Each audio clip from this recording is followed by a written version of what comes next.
Le moment de l'ango. Dans l'étude précédente, nous avons vu que le péché n'est pas entré soudainement, mais de manière progressive. D'abord le doute, puis la distorsion de la parole de Dieu, et ensuite la négation directe. Rien n'a changé en Dieu. Ce qui a changé, c'est l'oreille humaine lorsqu'elle a commencé à écouter une autre voix.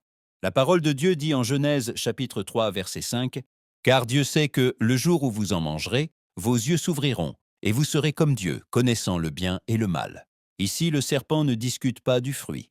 Il discute de Dieu. Par l'expression « Dieu sait », il introduit l'idée que Dieu retient quelque chose, qu'il limite, qu'il ne veut pas le bien complet de l'être humain. L'attaque ne vise pas le commandement, mais le caractère de Dieu. La promesse « Vous serez comme Dieu » ne parle ni de création ni de puissance divine. Le texte le précise, connaissant le bien et le mal.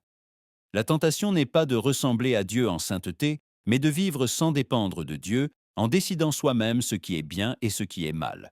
Le bien et le mal sont définis par Dieu et demeurent définis par Dieu. La vérité de Dieu ne change ni ne vacille.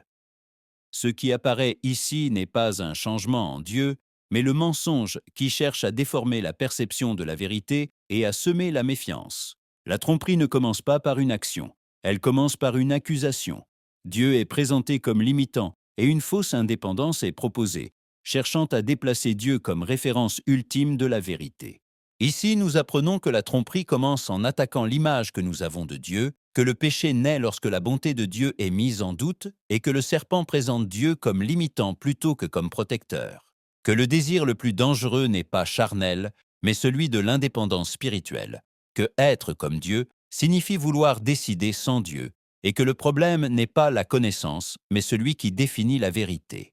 Que la tromperie promet la croissance mais produit la séparation et que le péché commence lorsque l'autorité est accordée à une voix qui n'est pas la voix de Dieu. Ainsi se révèle le moment précis où la vérité est défiée, non parce que Dieu change, mais parce que l'être humain choisit d'écouter une autre voix. L'écho de la voix de Dieu.